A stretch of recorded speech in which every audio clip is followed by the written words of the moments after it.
Hi ಎಲ್ರಿಗೂ ನಮಸ್ಕಾರ. ಎಲ್ಲರೂ ಹೇಗಿದ್ದೀರಾ? ಎಲ್ಲರೂ ಚೆನ್ನಾಗಿದ್ದೀರಾ ಅಂತ ಅಂದ್ಕೋತೀನಿ. ನಾನು ಕೂಡ ಚೆನ್ನಾಗಿದ್ದೀನಿ. ವೆಲ್ಕಮ್ ಟು ಹಳ್ಳಿ ಥರ ಇರೋ ಸಿಟಿ ಲೈಫ್ ಚಾನಲ್ಗೆ ಸ್ವಾಗತ ಸುಸ್ವಾಗತ. ಇನ್ನೂ ಯಾರೂ ನನ್ನ ಚಾನಲ್ನ ಸಬ್ಸ್ಕ್ರೈಬ್ ಮಾಡ್ಕೊಂಡಿಲ್ಲ, ಈ ಕೂಡಲೇ ನನ್ನ ಚಾನಲ್ನ ಸಬ್ಸ್ಕ್ರೈಬ್ ಮಾಡ್ಕೊಳ್ಳಿ ಹಾಗೂ ಪಕ್ಕದಲ್ಲಿರೋ ಬೆಲ್ಲೈಕನನ್ನು ಕ್ಲಿಕ್ ಮಾಡಿ. ನಾನು ಎಲ್ಗೋಗಿದ್ದೆ ಅಂತ ನೋಡ್ತಾ ಇದ್ದೀರಾ? ಎಲ್ರಿಗೂ ಗೊತ್ತಾಗಿರುತ್ತೆ ಅಂತ ಅಂದ್ಕೊತೀನಿ. ನೋಡಿರೋರಿಗೆ ಗೊತ್ತಾಗಿರುತ್ತೆ, ನೋಡದೇ ಇರೋರಿಗೆ ಗೊತ್ತಾಗಿರಲ್ಲ. ನಾನು ಹೋಗಿದ್ದು ಘಾಟಿ ಸುಬ್ರಹ್ಮಣ್ಯ ಸ್ವಾಮಿಗೆ ನಾನು ಹೋಗಿದ್ದೆ, ದೇವಸ್ಥಾನಕ್ಕೆ.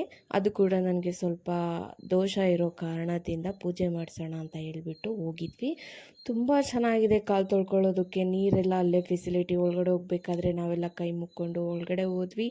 ಹಾಗೂ ಕಿವಿಯಿಂದನೇ ನಾವು ಅಲ್ಗೂ ದೋಷದ ಪೂಜೆ ಮಾಡಿಸ್ಬೇಕು ಅಂತ ಕೇಳಿದ್ವಿ. ಅದು ತಿಂಗಳಿಗೆ ಒಮ್ಮೆ ಅಷ್ಟೇ ಮಾಡಿಸೋದು ಅಂತಲೂ ಕೂಡ ನಮ್ಗೆ ಹೇಳಿದ್ರು.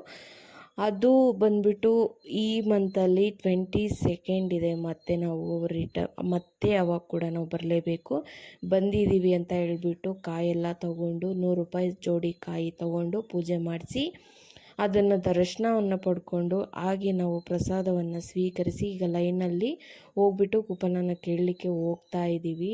ಯಾವಾಗ ದೋಷದ ಪೂಜೆ ಮಾಡ್ತೀರಾ ಇವಾಗ ಅಂತ ಕೇಳಲಿಕ್ಕೋಸ್ಕರ ನಾವು ಕ್ಯೂವಲ್ಲೆಲ್ಲ ನಡ್ಕೊಂಡು ತುಂಬ ಅಂದರೆ ತುಂಬಾ ಅದ್ಭುತವಾಗಿದೆ ದೇವಸ್ಥಾನ ಮಾತ್ರ. ನಾನಂತೂ ಯಾವತ್ತೂ ನೋಡಿಲ್ಲ, ಇದೇ ಫಸ್ಟ್ ಟೈಮ್ ನೋಡಿದ್ದು. ತುಂಬಾ ಚೆನ್ನಾಗಿದೆ. ನಾನು, ಅಮ್ಮ ಮತ್ತು ಅಕ್ಕನ ಮಗಳು ಮತ್ತು ನಮ್ಮ ಮನೆ ಹತ್ರ ಬರ್ತಾ ಇರ್ತಾರೆ, ಅವರು ಇಷ್ಟು ಜನನೂ ನಾವು ಹೋಗಿದ್ವಿ. ಹಾಗೂ ದೇವಸ್ಥಾನ ಎಲ್ಲ ದರ್ಶನ ಎಲ್ಲ ಮುಗಿಸ್ಕೊಂಡು ಎಲ್ಲ ಆಚೆ ಬಂದಮೇಲೆ ತಿರ್ಗಲ್ಲಿ ಉಂಡೆ ಕಾಣಿಸ್ತಿದೆಯಲ್ಲ, ನಾವೇನಾದರೂ ಕಿವಿ ನೋವು ಅದು ಇದು ಅಂತ ಇದ್ದರೆ ಉಂಡಿಯಲ್ಲಿ ಕಾಸು ಹಾಕ್ತೀವಲ್ಲ, ಅದೇ ಥರನೇ ಹಾವಿಂದು ಅದೆಲ್ಲ ದೋಷಕ್ಕೆ ಅದೇನೋ ಹೊರಗಡೆ ಎಲ್ಲ ಮಾರ್ತಾ ಇರ್ತಾರೆ, 50 ರೂಪಾಯಿ ಸೆಟ್ಟು. ಸೊ ಅದನ್ನು ತೊಗೊಂಡು ಅಲ್ಲಿಗೆ ಹಾಕಿದ್ವಿ. ಮತ್ತು ಜಾತ್ರೆ ಅಲ್ವಾ, ಸೊ ಪುರಿ ತೊಗೊಂಡೋಗೋಣ ಅಂತ ಹೇಳಿ ಇವಳೇನೋ ಬೇಕು ಅಂತ ಕೇಳ್ತಾಯಿದ್ರು. ಸೊ ಅವ್ರಿಗೇನೋ ಕೊಡಿಸಿ, ಮತ್ತು ಹೆಣ್ಮಕ್ಳು ಹೋಗೋದೇ ಬಳೆ ಎಲ್ಲ ತೊಗೊಳ್ಳಿಕ್ಕೆ ಅಲ್ವಾ, ಹೆಣ್ಮಕ್ಳು ಹೋಗೋದೇ ಇದಕ್ಕೆ. ಸೊ ಅಮ್ಮ ನನಗೆ ಮತ್ತು ಅಕ್ಕನ ಮಗಳಿಗೆ ಇಬ್ಬರಿಗೂ ಒಂದೊಂದು ಜೊತೆ ಬಳೆ ತೊಗೊಂಡ್ರು. ಆಗಲೇ ನಾನು ಓಲೆ ತೋರಿಸ್ತಿದ್ದೆ, ಚೆನ್ನಾಗಿದ್ದಾವಲ್ವ ಅಮ್ಮ ಅಂತ. ನಮ್ಮಮ್ಮ ಅವೆಲ್ಲ ಏನಕ್ಕೆ ಬಿಡಮ್ಮ, ನೀನು ಇಡಲ್ಲ ಮಾಡಲ್ಲ ಅಂತ ಹೇಳಿದ್ರು. ಸರಿ ಓಕೆ ಅಂತ ಹೇಳ್ಬಿಟ್ಟು ನಾನು ಅದನ್ನು ತೊಗೊಳ್ಳಿಲ್ಲ, ತುಂಬ ಕಾಸ್ಟ್ ಹೇಳಿದ್ರು ಅವರು. ಸೊ ಅದರಿಂದ ನಾನು ತೊಗೊಳ್ಲಿಲ್ಲ. ಅದಾದಮೇಲೆ ನಾವು ಪೂಜೆ ಎಲ್ಲ ಮುಗಿಸ್ಕೊಂಡು ಮಂಡಕ್ಕಿ ತೊಗೊಂಡೆಲ್ಲ ಬಂದಮೇಲೆ ನಾಗರಕಲ್ಲು ಹತ್ರ ಹೋದ್ವಿ. ಅಪ್ಪ ನನಗಂತೂ ತುಂಬಾ ಆಶ್ಚರ್ಯ ಆಯಿತು.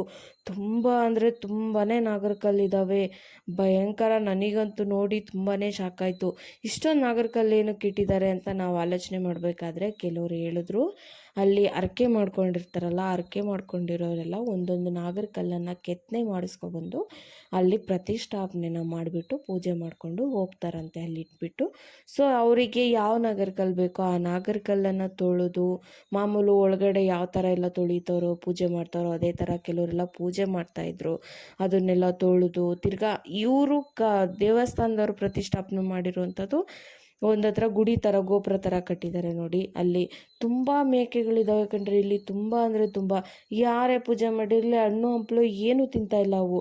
ಯಾರು ಎಲ್ಲಿ ಹೂವು ಇಟ್ಟಿರ್ತಾರೋ ಅವನ್ನು ತಿಂತಾ ಇದ್ದಾವೆ.